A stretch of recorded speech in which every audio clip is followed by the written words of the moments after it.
Magandang araw sa inyong lahat. Ang aming pangkat ay inaatasang gawin ng gawain C na may panutong, gamit ang grapikong pantulong, magtala ng suliraning nangingibabaw sa akda. Pagkatapos, iugnay ito sa mga pangyayari, sitwasyon o kalagayan ng bansa at ng daigdig. Atin nang simulan. Ang isa sa mga suliranin na nangibabaw sa akda ay ang biglang pagkamatay ng baboy sa atin na ngayon namamasdan sa kasalukuyan. Ang sakit na kumakalat sa mga baboy ay tinatawag na African swine fever.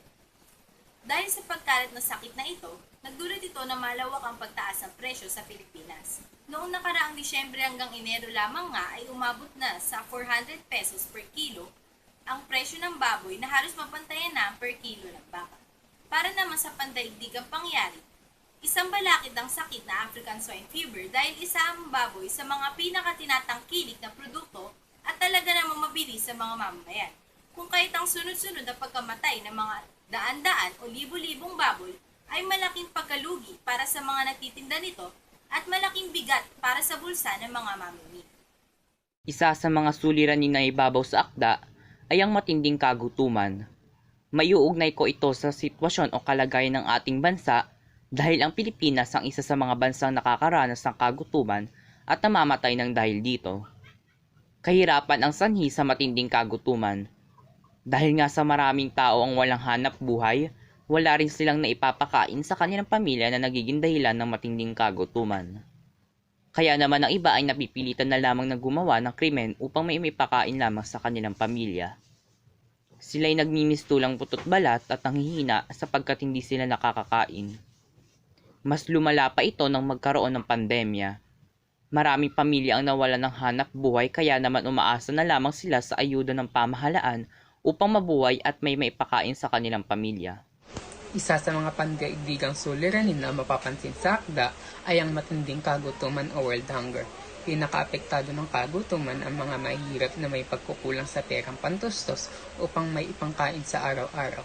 Marami sa kanilang napipilitang gumawa ng iba't ibang krimen upang may maipambili lamang ng pagkain para sa kanilang pamilya, habang ang iba naman ay pinipili na lang ipagpalipas ang gutom na maaari namang magresulta sa kanilang kamatayan. Higit na pinalala ng pandemya ang sitwasyong ito dahil mas dumami ang mga pamilyang nawalan ng hanap buhay na ngayon umaasa na lamang sa ayuda ng gobyerno. Isa sa problema dito sa ating bansa ay ang mga irresponsableng pet owners na kapag nahirapan na sa mga ngalaga sa kanilang mga pet ay ibinibigay ito sa kanilang mga kaibigan, mga kakilala at kamag-anak. At mas nakalulungkot pa na ang iba kapag nahirapan sa pangangalaga sa kanilang mga pet ay iniiwan ito sa kalsada at pinababayaan upang matakasan ang kanilang bitbit na responsibilidad. Hindi lang sa alagang hayop natin may uugnay ang problema sa akda, pati na rin sa mga irresponsableng magulang na anak ng anak tapos hindi kayang sustentuhan ang pagpapalaki sa mga ito.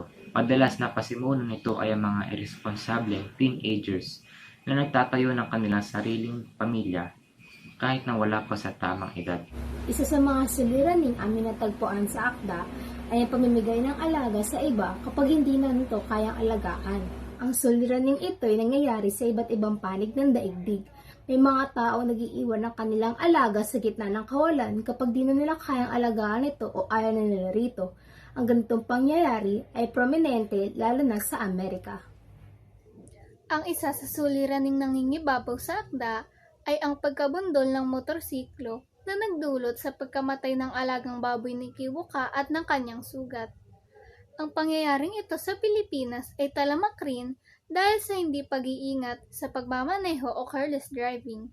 Sa pandaigdigang pangyayari naman ay nangyayari pa rin ito dahil sa pagmamaneho nang wala sa focus. Kaya naman narito si Lian para ipaliwanag ang kahalagahan ng pag-iingat sa pagmamaneho. Ang buhay ay parang gulong. Minsan nasa ibabaw at minsan ay nasa ilalim.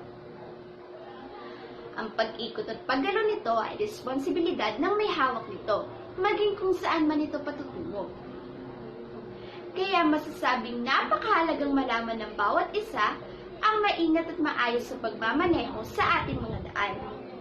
Dahil tulad ng gulong, walang makakasabi kung kailan, saan, at anong aksidente o sakuna ang maaaring maganap kung saan hindi lamang buhay ang nakasalalay, kundi pati ang mga pangarap at pag-asa na maapektuhan at padalos-dalos sa pagpapatakbo nito. Kaya maging maayos sa pagpapatakbo, dahil sa isang maling ikot, kapahamakan ay dulot. Pag-aalaga ng mga hayop na walang paunang kaalaman, isa sa mga suliranin na nangibabaw sa akda. Dahil kung alam niyang lalaki ng ganoon ang baboy, naiiwasan niya o kaya mapaghahandaan niya ang mga suliranin na maaaring mangyari.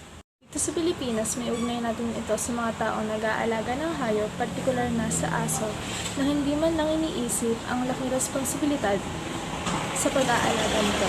Madaming aso ang napapadpad na lamang sa kalsada at di kalaunay mapupunta sa dog pound dahil sa kapabayaan ng mga amo. Pag-aalaga ng mga hayop na walang paunang kaalaman.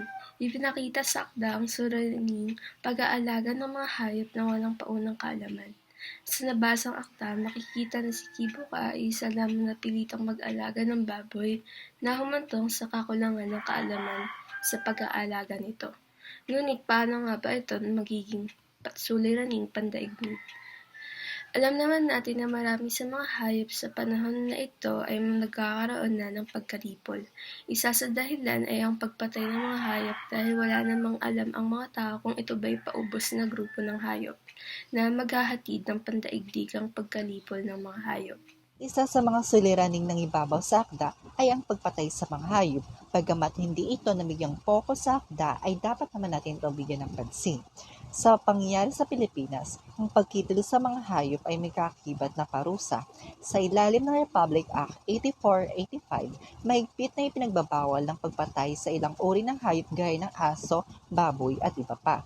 Maliban na lamang kung gagamitin sa mga katutubong ritual at iba pang gawain na may kaugnayan sa kulturang Pilipino na pinahintulutan ng batas. Ang sinong manglalabag sa batas na ito ay maaring makulong ng hindi bababa sa 6 na buwan at hindi naman tataas sa 2 taon. At karagdagan ay maaari kang magmulta ng hindi bababa sa 1,500 at hindi rin tataas sa 5,100. Sa pandaigdigang pangyari, ang pagpatay sa mga hayop ay nagbubunga upang magkaroon tayo ng mga tinatawag nating endangered species. Gayunpaman, dapat natin itigil ang pagpatay sa mga hayop sapagkat tayo rin naman ang makikinabang dito.